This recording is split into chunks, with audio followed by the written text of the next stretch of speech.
أعوذ بالله من الشيطان الرجيم بسم الله الرحمن الرحيم الحمد لله رب العالمين الصلاة والسلام على أشرف الأنبياء والمرسلين وأفضل السفراء المقربين العبد المؤيد والرسول المسدد والمحمود الأحمد والمصطفى الأمجد أبي القاسم محمد اللهم صل على محمد وآل محمد وعجل فرجهم وعلى آله الطيبين الطاهرين المعصومين المظلومين الذين هم أركان الإيمان وأمناء الرحمن وبهم يمسك الله السماء أن تقال الأرض وبهم يمسك الله الأرض أن تميد بأهلها وبهم تنشر الرحمة ولولاها منهم لساخت بأهلها لا سيما بقية الله روحي وأرواحنا لتراب مقدمه الفداء الذي يملأ الأرض قسطا وعدلا بعدما ملئت ظلما وجورا اللهم اجعلنا من أنصاره وأعوانه ولا تجعلنا من أعدائه صلوات پڑھیں محمد اللهم صل على محمد وآل محمد وعجل فرجهم أما بعد فقد قال امام حسین علیہ السلام اللهم صل على محمد وآل محمد وعجل فرجهم لو لم يكن لي في الارض ملجا ولا مأوى لما بايعت یزید ابن معاویہ صلوات پڑھیں محمد والے اللهم صل على محمد وآل محمد وعجل فرجهم باب الحوائج کی مجلس ہے. سب جانتے ہیں کہ اگر 32 سالہ عباس باب الحوائج ہیں، اسی طرح 6 ماہ کے علی اصغر بھی باب الحوائج ہیں. اس لیے بہت مؤدب ہو کر بیٹھیں اور اپنے دلوں کو کربلا لے جائیں کہ جہاں پر ذریعہ امام حسین علیہ السلام ہے. انشاءاللہ کہ پروردگار سب کو قبر امام حسین علیہ السلام کی زیارت نصیب کرے. تصور میں لے کر آئیں کہ ذریعہ امام حسین علیہ السلام ہے، ساتھ میں شہزادہ علی اکبر کی قبر ہے، گنج شہداء ہے. لیکن ذرا یہ تو بتائیں قبر شہزادہ علی اصغر کہاں پر ہے؟ کہاں پر ہے قبر شہزادہ علی اصغر؟ سینہ حسین کہ جب ایک ایک کر کے سب شہید ہو گئے،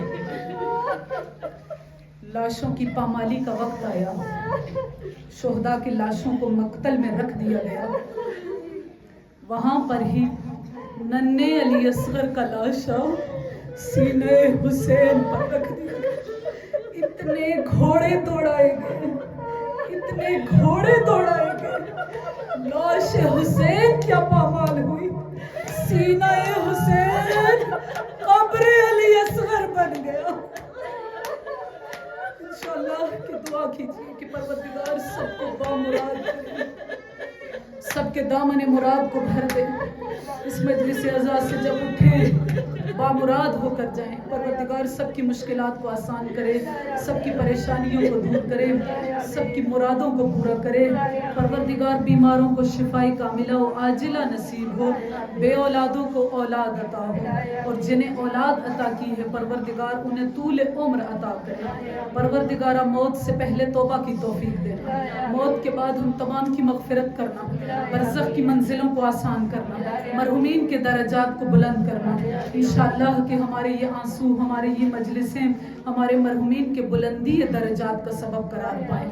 پروردگارہ دعا کرتے ہیں یوسف زہرا منتقم کربلا امام زمانہ کے ظہور میں تعجیل کرنا، ہم سب کو امام علیہ السلام کے آوان و انصار میں شمار کرنا. ایک مرتبہ بزرگ حیدری صلوات پڑھیں.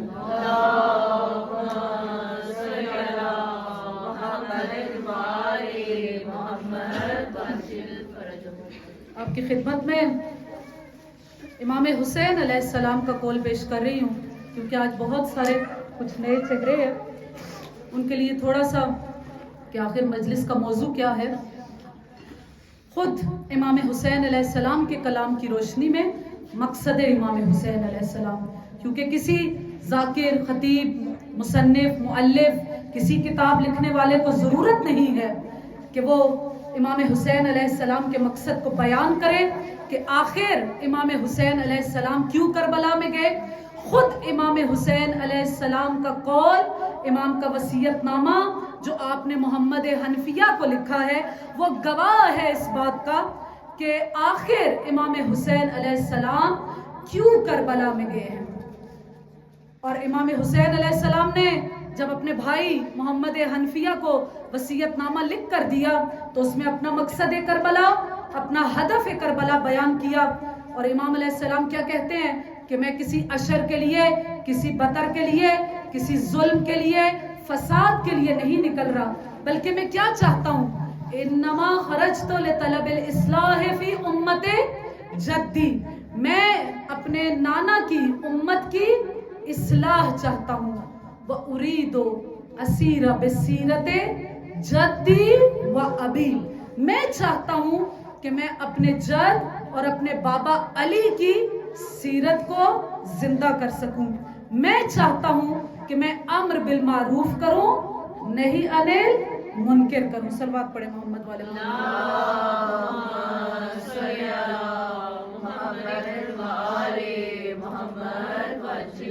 اور کل آپ کی خدمت میں پیش کیا تھا کہ آخر امام علی علیہ السلام کی سیرت کیا ہے، کیونکہ امام حسین علیہ السلام تو یہی بیان فرما رہے ہیں نا کہ میں اپنے بابا کی سیرت کو زندہ کرنا چاہتا ہوں۔ تو علی علیہ السلام کی سیرت کیا ہے؟ علی علیہ السلام کے دو طرح کے اقوال ملتے ہیں، میرے ساتھ ہے نا آپ لوگ، دو طرح کے اقوال ملتے ہیں۔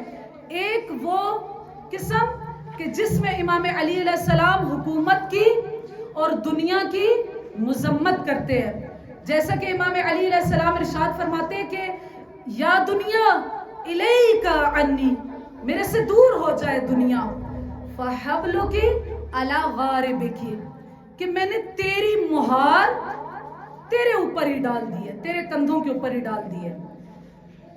کہ جب کسی جانور کے اوپر سوار ہوا جاتا ہے، توجہ، تو مہار اگر اس سوار کے ہاتھ میں ہوتی ہے تو کیا ہوتا ہے، وہ جدھر چاہتا ہے اس کو موڑ لیتا ہے۔ لیکن امام علیہ السلام نے یہ نہیں کہا کہ اے دنیا تیری مہار کو میں نے اپنے ہاتھوں میں لیا ہے، بلکہ امام کیا کہہ رہے ہیں، فَحَبْلُكِ عَلَى غَارِبِكِ، میں نے تیری مہار کو، تیری رسی کو تیرے کندھوں کے اوپر ڈال دیا ہے۔ یعنی کیا مطلب ہے کہ تیری مہار میرے ہاتھ میں نہیں ہے، اب تو جدھر چاہے چلی جا، علی کو اس سے کوئی غرض نہیں ہے۔ بہرحال بہت ساری دوسری احادیث اور نہج البلاغہ کی حکمتیں کل آپ کے سامنے پیش کی تھی کہ جس میں امام علی علیہ السلام دنیا کی مذمت کرتے ہیں، لیکن دوسری طرف خطبہ شکشکیہ ہمارے سامنے ہے کہ امام علی علیہ السلام کو جب حکومت نہیں ملتی، خلافت نہیں ملتی، تو امام علیہ السلام اپنے درد دل کو بیان کرتے ہیں اور کیا کہتے ہیں کہ میں اپنی میراث کو لٹتے ہوئے دیکھ رہا تھا، اور میں نے وہ 25 سال جس میں پہلے دوسرے تیسرے کی حکومت رہی، میں نے وہ 25 برس جو گوشہ نشینی کے گزارے، جو میں خلافت سے دور تھا، میں نے اس طرح صبر کیا کہ گویا میری آنکھ کے اندر کانٹا تھا اور میرے گلے کے اندر ہڈی تھی۔ سوال یہ اٹھتا ہے، توجہ، سوال یہ اٹھتا ہے کہ جب امام حسین علیہ السلام اپنے بابا کی طرح ان کی سیرت کو زندہ کرنا چاہتے ہیں، امام حسین علیہ السلام نے تو قیام کیا ہے، آخر امام علی علیہ السلام نے کیوں حکومت وقت کے خلاف قیام نہیں کیا؟ امام تو یہ کہہ رہے ہیں کہ میں اپنے بابا کی سیرت کو زندہ کرنا چاہتا ہوں، لیکن بابا نے تو حکومت کے خلاف قیام نہیں کیا، لیکن اس کے برعکس امام حسین علیہ السلام حکومت کے خلاف قیام کر رہے ہیں۔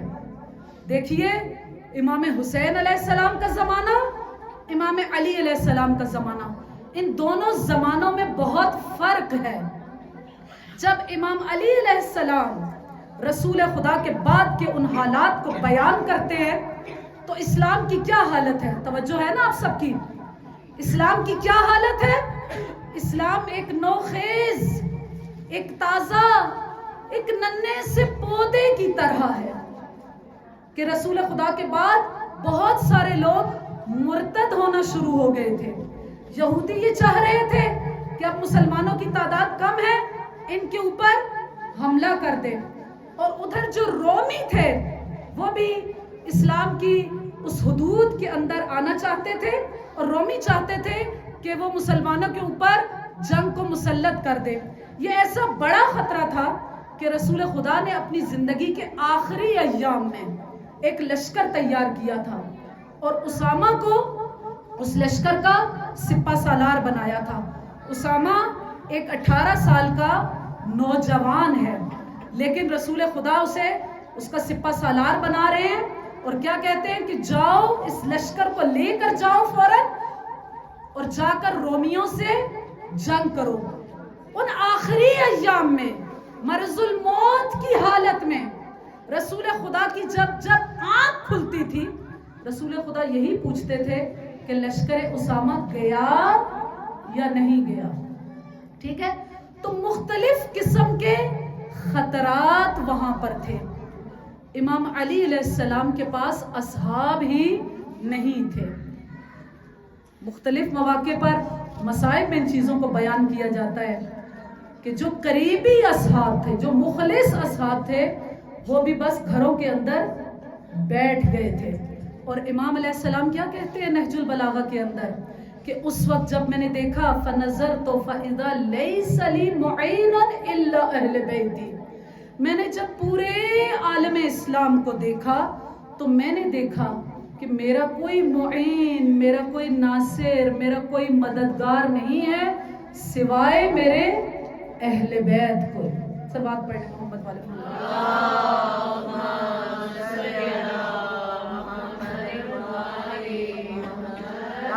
اور ایسا بھی نہیں تھا.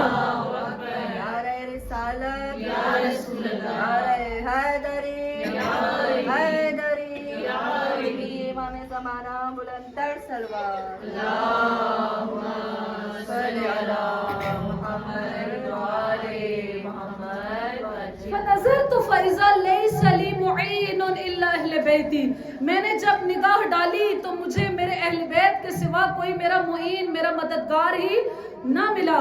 اور ایسے بھی نہیں تھا کہ علی علیہ السلام یا رسول اللہ جب جنگوں میں جاتے ہوں تو اپنے اہل بیت کو پیچھے کر دیتے ہوں اور دوسروں کو آگے کر دیتے ہوں.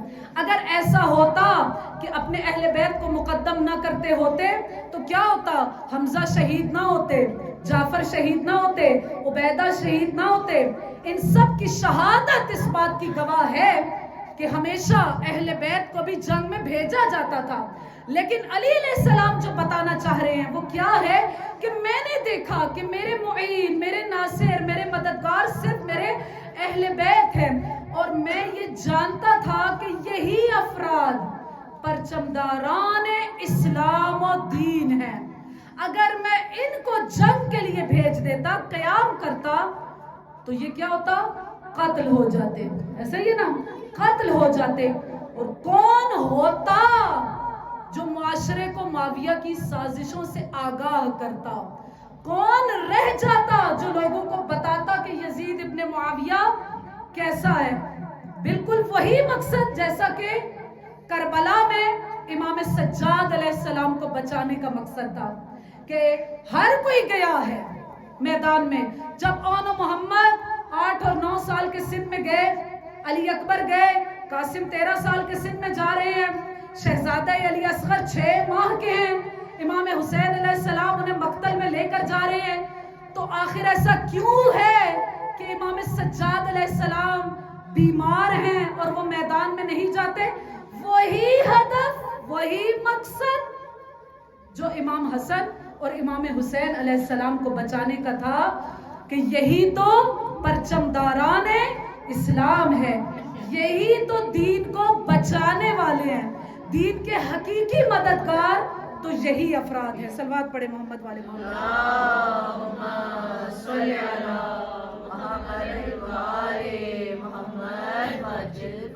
اور پھر تاریخ نے یہ بھی لکھا ہے کہ ایسا نہیں ہے کہ امام علیہ السلام کو مدد نہیں ملی. مدد کیسی ملی؟ کیسی مدد ملی، کیونکہ تاریخ کے اندر یہ چیزیں موجود ہیں اور چاہتی ہوں کہ ایک ایک کر کے ان کو بیان کیا جائے تاکہ سارے شک اور شبہ جو ہے وہ ہمارے ذہنوں سے حل ہو جائیں۔ ظاہری طور پر ابو سفیان آیا تھا امام علی علیہ السلام کے پاس مدد لے کر۔ سب جانتے ہیں کہ ابو سفیان کا کیا کردار ہے۔ فتح مکہ کے موقع پر مسلمان ہونے والا، اور انشاءاللہ کل یا پرسوں کی مجلس میں بتاؤں گی کہ کیا واقعاً ابو سفیان مسلمان بھی ہوا تھا یا نہیں تھا، اس کا کیا عقیدہ تھا۔ اسی کا بیٹا معاویہ اور اسی کا بیٹا یزید۔ ابو سفیان آتا ہے امام علی علیہ السلام کے پاس اور آ کر کیا کہتا ہے کہ یا علی، یا آپ خاموش ہو کر کیوں بیٹھ گئے ہیں؟ توجہ، حکومت اور خلافت عبد مناف سے لے لی گئی۔ کس نے لے لی؟ بنی تیم لے اڑے۔ اور یا علی، اگر آپ اجازت دیں تو میں مدینہ کو گھوڑوں سے، سواروں سے اور پیادوں سے بھر دوں گا۔ کوئی اور ہوتا تو کیا کرتا؟ اس مدد کو قبول کر لیتا۔ جیسا آج کل کے بھی معاشرے کے اندر ایسا نہیں ہوتا کہ ہمارا کسی سے اختلاف ہو جائے تو کیا کرتے ہیں؟ دشمن سے بھی ہاتھ ملا لیتے ہیں۔ لیکن علی علیہ السلام کی بصیرت دیکھیے، علی وہ با بصیرت انسان ہے کہ کیا کیا؟ فوراً جان گئے کہ ابو سفیان کیا کہتا ہے۔ ابو سفیان نے کیا کہا کہ یا علی، حکومت عبد مناف سے چلی گئی۔ یعنی کیا مطلب ہے؟ عبد مناف کے اندر بنو امیہ بھی آتے ہیں، بنو ہاشم بھی آتے ہیں۔ کہنا تو یہ چاہیے تھا نا کہ حکومت اور خلافت بنو ہاشم سے لے لی گئی، لیکن کیا کہہ رہا ہے کہ حکومت عبد مناف سے لے لی گئی۔ یعنی دوسرے لفظوں میں اپنے آپ کو بھی حکومت اور خلافت اور اس مسند رسول کا وارث کہہ رہا ہے۔ اور کیا کہہ رہا ہے کہ بنی تیم والے لے اڑے۔ یہ نہیں کہہ رہا کہ یا علی، آپ کو پروردگار نے خلیفہ اور امام بنایا ہے، رسول اللہ نے آپ کی امامت کا اعلان کیا ہے، آپ کو ہی امام وقت ہونا چاہیے اور اس مسند پر بیٹھنا چاہیے۔ اگر اس کے الفاظ یہ ہوتے تو شاید امام علی علیہ السلام اس کی اس مدد کو قبول کر لیتے، لیکن چونکہ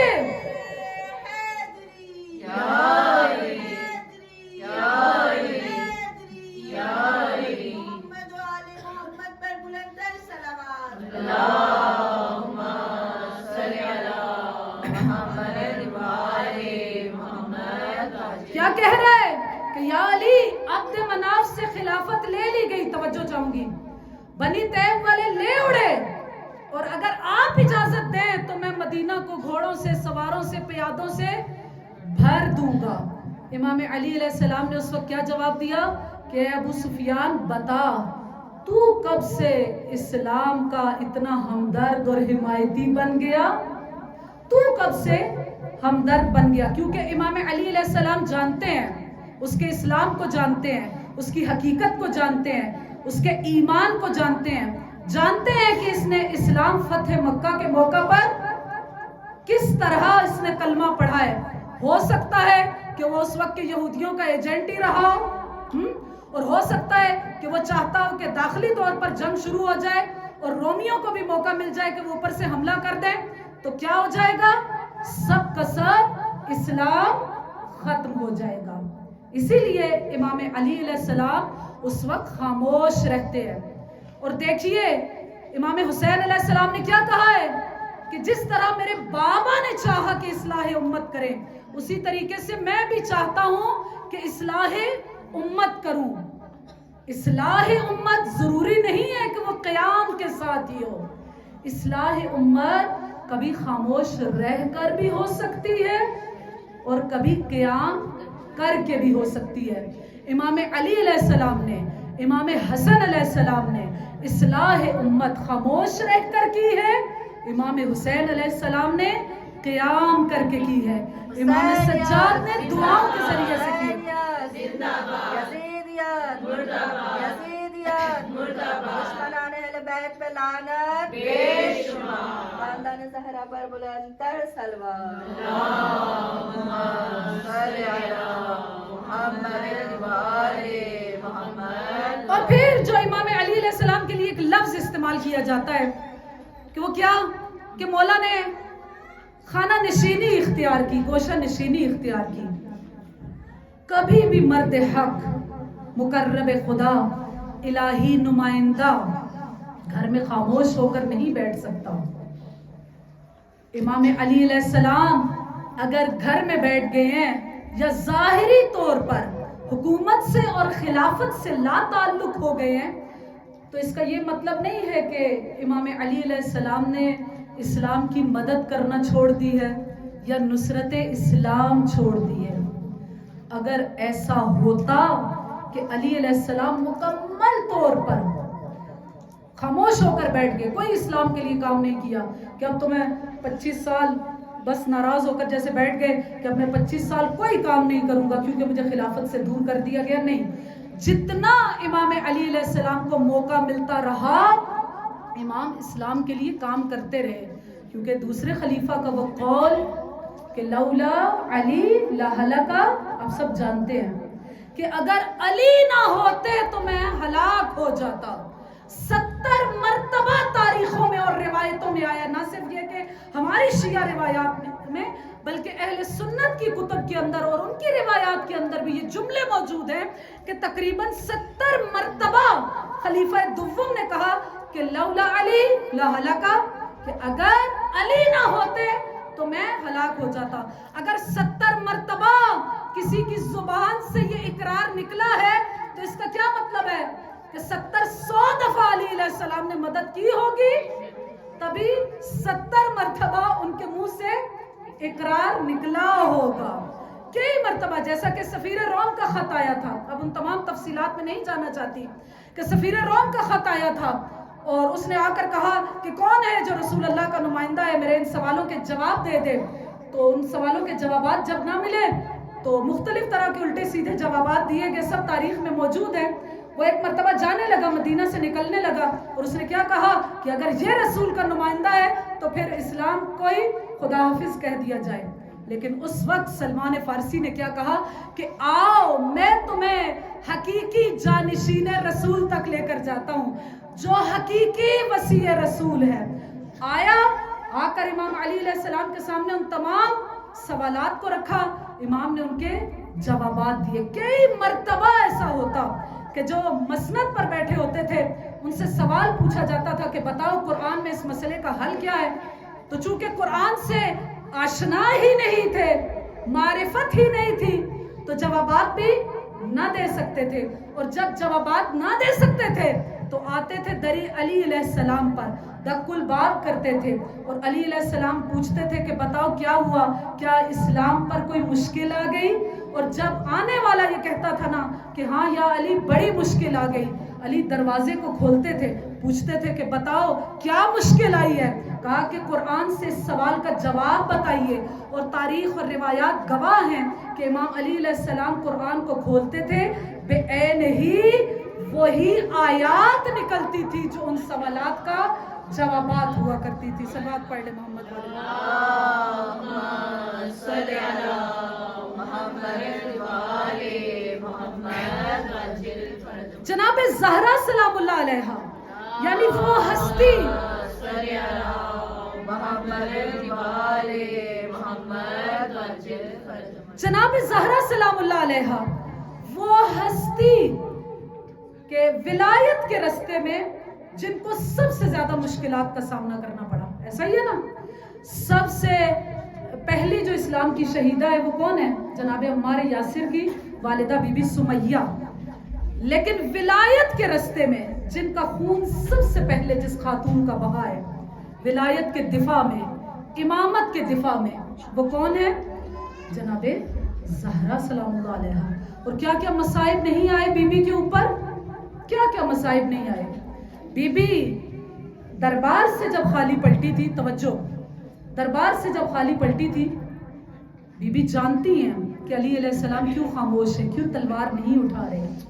علی مرد مجاہد ہے، اور علی علیہ السلام نے کئی مرتبہ کہا تھا کہ میری رگوں میں ابھی بھی وہی قوت موجود ہے جو خیبر و خندق کے موقع پر تھی. ایسا نہ سمجھو کہ میں کمزور ہو گیا.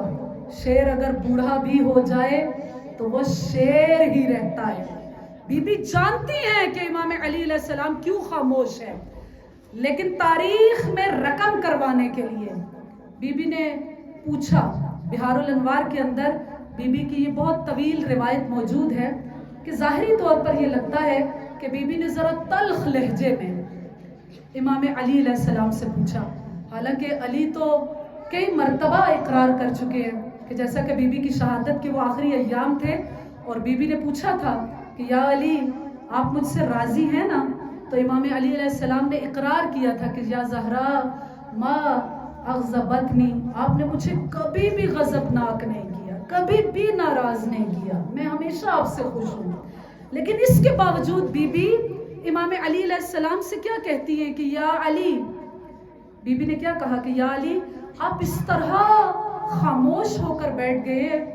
بی بی نے ایک مثال دی ہے کہ جس طرح جنین اشتملتا شملت الجنین، آپ اس طرح خاموش ہو کر بیٹھ گئے ہیں کہ جس طرح، یعنی زانوں کے اوپر سر رکھ کے بیٹھ گئے ہیں کہ جس طرح شکم میں جو بچہ ہوتا ہے، جنین جسے کہا جاتا ہے، اس کا سر کس طرح ہوتا ہے؟ اس کے گھٹنوں کی طرف ہی ہوتا ہے نا. مثال دے رہی ہیں بی بی کہ یا علی اشتملتا شملت الجنین، یا علی آپ اس طرح گھٹنوں پر سر رکھ کے بیٹھ گئے کہ جس طرح ماں کے شکم میں بچہ ہوتا ہے. اور دوسری مثال کیا دی؟ اس طرح بیٹھ گئے قعدتا، اس طرح بیٹھ گئے جس طرح کہ کسی نے کسی سے قرض لیا اور وہ چھپ کر گھر میں بیٹھ گیا ہو. کیوں نہیں قیام کرتے؟ کیوں نہیں قیام کرتے؟ علی علیہ السلام نے سر کو جھکایا اور روایت کیا کہتی ہے اسی وقت اذان کی آواز بلند ہوئی. اور کیا اذان کی آواز؟ جملے علی و فاطمہ کے کانوں میں پڑے. آواز کیا آ رہی تھی؟ اشہد ان لا الہ الا اللہ و اشہد ان محمد رسول اللہ. امام علی علیہ السلام نے فوراً سیدہ سے کہا کہ سیدہ آپ چاہتی ہیں کہ یہ آواز آتی رہے یا نہیں چاہتی؟ بی بی نے فوراً کہا کہ نہیں یا علی، میں چاہتی ہوں کہ یہ آواز آتی رہے، اذانیں قائم رہیں، نمازیں قائم رہیں. امام علی علیہ السلام نے پھر بتایا کہ سیدہ صرف اسلام کی بقا کی خاطر میں خاموش ہو گیا ہوں. نعرہ تکبیر، اللہ اکبر، نعرہ رسالت، یا رسول اللہ، نعرہ حیدری، نعرہ حیدری، یا علی یا علی یا علی مدد حق ہے. آقا زہرا پر بلند تر سلوات. اللہم صلی علی محمد و آل محمد وجل. تو کیا معلوم ہوتا ہے کہ امام علی علیہ السلام کو اصحاب نہ ملے، انصار نہ ملے. اگر اصحاب اور انصار مل گئے ہوتے تو وہ اسی وقت امام حسین علیہ السلام کی طرح قیام کرتے، خونی قیام کرتے. امام جعفر صادق علیہ السلام کا زمانہ ہے.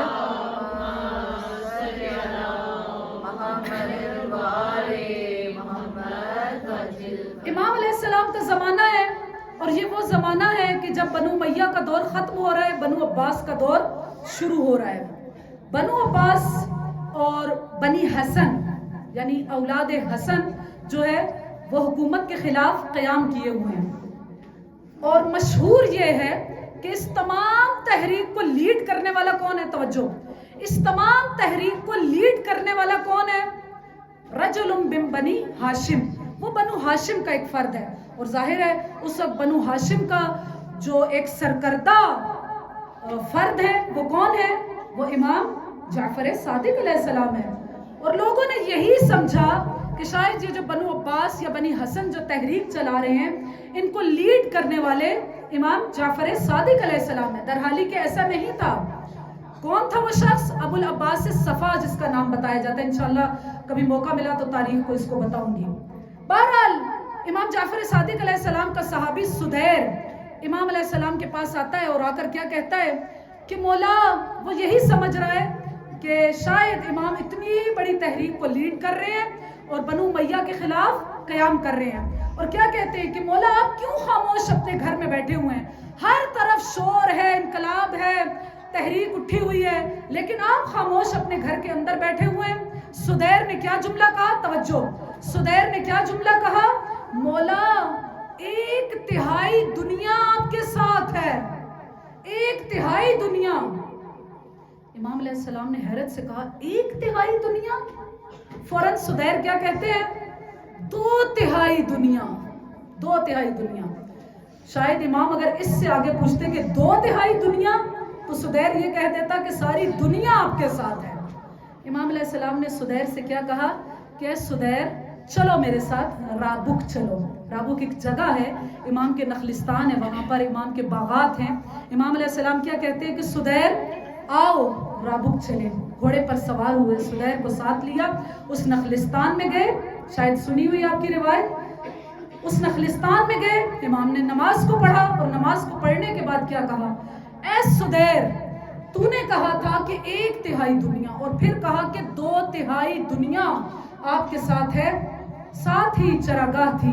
امام علیہ السلام نے کیا کہا کہ اے سدیر اس چراگاہ میں جتنی بکریاں چر رہی ہیں، اگر ان کی تعداد کے برابر اگر مجھے اصحاب اور انصار مل جاتے تو میں قیام کر دیتا۔ اب سدیر کو تعجب ہو رہا ہے کہ وہاں پر کتنی بکریاں ہیں۔ امام تھوڑا سا ادھر ادھر ہوئے، سدیر نے گننا شروع کیا، کتنی بکریاں تھیں؟ 17 بکریاں تھیں۔ یعنی امام علیہ السلام کیا بتانا چاہ رہے ہیں کہ مجھے صرف 17 تعداد میں 17 افراد بھی نہیں ملے، اگر ملے ہوتے تو میں بھی قیام کر دیتا۔ بہرحال امام حسین علیہ السلام پھر سوچئے کتنے خوش نصیب ہیں کہ 72 افراد مل گئے۔ مکہ، مدینہ، بصرہ، کوفہ، تمام عالم اسلام، یمن ملا کر اگر دیکھیں تو امام علیہ السلام کو کتنے افراد ملے؟ 72 افراد ملے۔ اور انہی میں سے اگر آپ گننا شروع کریں، کہ اس دن بھی عرض کیا تھا کہ ان میں سے 18 تو بنی ہاشم ہیں، امام کے جو خاص خاص غلام ہیں ان کو نکال دیں، خاص خاص جو اصحاب ہیں نکال دیں، تو پھر سوچئے کتنے افراد ہیں جنہوں نے امام حسین علیہ السلام کا ساتھ دیا۔ بہرحال کل یہاں سے ہی مطلب کو لے کر آگے چلوں گی۔ آج کا دن 6 محرم کا دن ہے، باب الحوائج کا دن ہے، شہزادہ علی اصغر سے منسوب ہے۔ کیا کہنا اس ننھے شہزادے کا کہ جس نے کربلا کو ثابت کر دیا کہ کربلا میں ظلم ہوا تھا۔ اجرکم عند اللہ۔